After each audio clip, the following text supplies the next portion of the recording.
Hello everyone, देखिए अब question number 4। देखो इसमें क्या कहता है, the refractive index of diamond is 2.47। Refractive index diamond का दिया हुआ है 2.47 and that of glass is 1.51। और ग्लास का कितना दिया हुआ है, 1.51। ठीक है, तो देखो यहाँ पर हम लिख देते हैं इतनी बात तो पहले कि रिफ्रैक्टिव इंडेक्स डायमंड का कितना दिया हुआ है 2.47 और रिफ्रैक्टिव इंडेक्स जो ग्लास का दिया हुआ है 1.51। कहता है how much faster does light travel in glass than in diamond.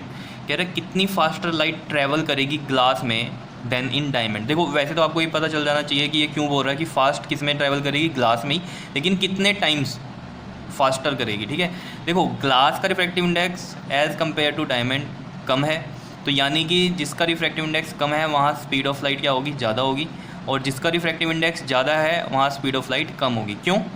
क्योंकि रिफ्रैक्टिव इंडेक्स ज़्यादा तो डेंस ज़्यादा, तो स्पीड ऑफ लाइट वहाँ कम होगी।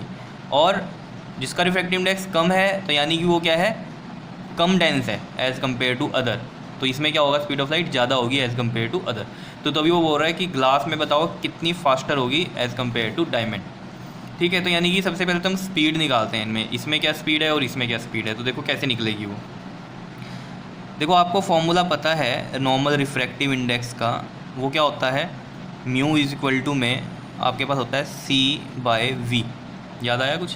तो यहाँ है रिफ्रैक्टिव इंडेक्स D डायमंड का, और ये हो गई speed of light in vacuum या एयर अपॉन में, नीचे क्या है आपके पास, speed of light in medium यानी कि speed of light in diamond. तो ये आ जाएगा आपके पास VD। कितनी बात क्लियर है?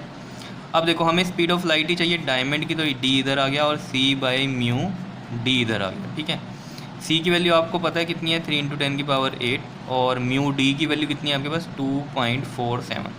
इसको एज इट इज़ यहीं रहने दो, क्योंकि एक्चुअली में हम करना क्या चाह रहे हैं वो चीज़ समझना अभी। ठीक है, यहाँ से भी सेम यही चीज़ करते हैं हम। तो म्यू G का जो फॉर्मूला बन जाएगा वो बन जाएगा C/VG।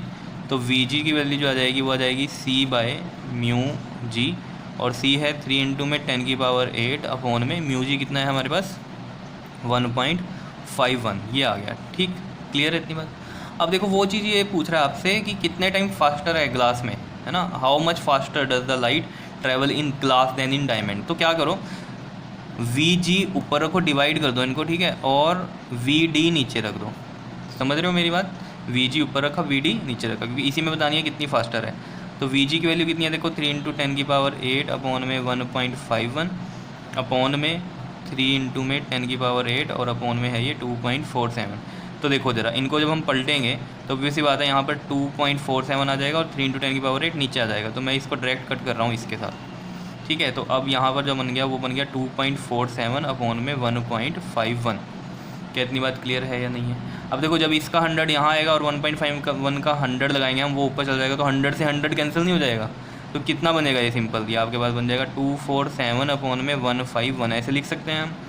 ये चीज़ें समझ पा रहे हो या नहीं? ठीक है, तो 247 और ये है आपके पास 151, इनको डिवाइड करते हैं। देखो 247 और ये रहा 151। 151 को 2 से करेंगे तो देखो ये तो ज़्यादा आ जाएगा, 1 से ही करते हैं। तो 151 आ गया, ये 6 और 14 में से 5 गया 9, ये 0। तो एक 0 हमने उतारी यहाँ पे, तो उसके नाम का पॉइंट लगाया। 151 ये आपके पास चला जाएगा, देखो 5 पे करते हैं, 5 1 5, 5 5 25, 5 5 6 7, 151 6 से करते हैं,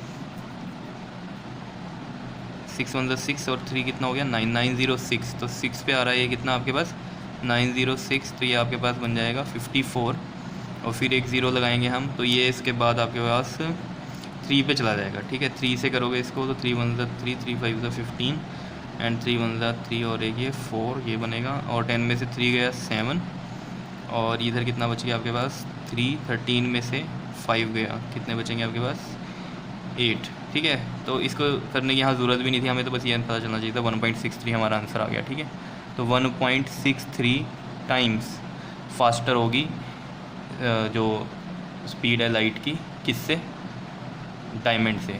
ठीक है, तो स्पीड ऑफ लाइट ग्लास में 1.63 टाइम्स फास्टर होगी as compare to speed of light in diamond. क्या इतनी बात क्लियर है? समझ में आया क्वेश्चन कैसे किया है हमने? बहुत ही सिंपल सा क्वेश्चन है। ठीक है, लेकिन बड़े ध्यान से आपको करना है, क्योंकि क्वेश्चन को समझना है कि बोल रहा है how much faster does the light travel in glass than in diamond. तो पहले वेलोसिटीज़ निकाल लो, और वेलोसिटीज़ में देखो मैंने यहाँ पर ही सोल्व नहीं किया, क्योंकि मुझे पता था कि इनको डिवाइड करना है।